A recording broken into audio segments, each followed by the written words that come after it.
Federal Conservatives kick off their first national policy convention in 5 years today.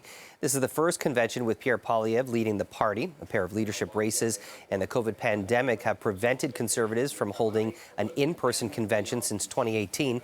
But they're gathered together for the next 3 days in Quebec City to map out the party's agenda, including positions on crime, housing affordability, and climate change. Poilievre will make his speech to party members at the convention tomorrow. Well, meanwhile, a new poll shows growing support for the Conservatives. A new Angus Reid survey finds twice as many respondents say Pierre Poilievre would be the best prime minister than those who prefer Justin Trudeau.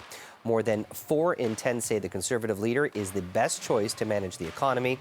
And for more on this, we are joined live by Shachi Kurl, President of Angus Reid. Thank you so much for joining us.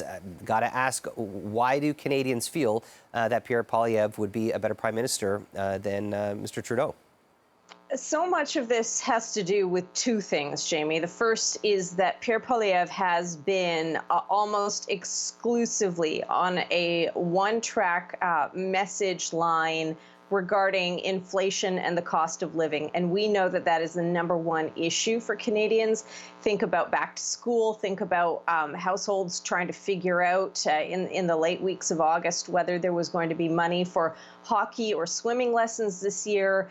It's just been one of those issues that has affected Canadians across the country, but also across the political spectrum, across income levels. Obviously, lower income Canadians are hit harder than those with higher incomes, but everyone's feeling the pinch.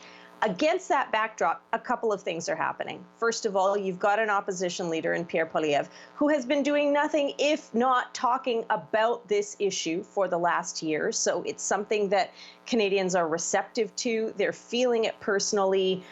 And it's something that they're listening to. At the same time, it's been a real challenge for the Liberals over the last year to really be seen to be adequately responding to the cost of living crisis, and housing is a part of that. So we saw a Liberal retreat that was very hyped up last month around possible solutions or fixes to the housing and affordability crisis. Not a lot that came out of that at a time where people are really having some pretty big expectations around relief. Same thing on the issue of the big cabinet shuffle that we saw over the summer. A lot of hype, but maybe didn't live up to expectations. And Jamie, I want to point out one data point in these numbers that I think if you are the Liberal government, you're going to be fairly concerned about.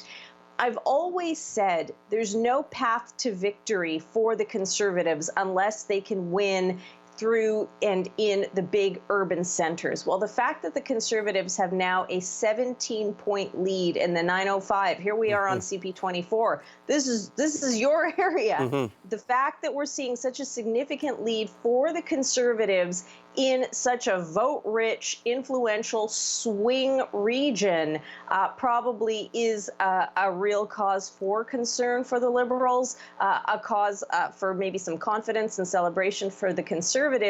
But there's a long way to go. I mean, there's a long, long time before an election, and we've seen the Prime Minister and the Liberals come back from bad numbers before. And it seems as though that a lot of younger Canadians as well are starting to look towards and favoring the Conservatives, especially when you look at the past 8 years. We're dealing with an affordability crisis. Rent is unaffordable. Buying a home is not only unaffordable for a lot of young Canadians, but it's just they're completely pushed right out of the market. Inflation's at an all-time, was at a high about a year ago.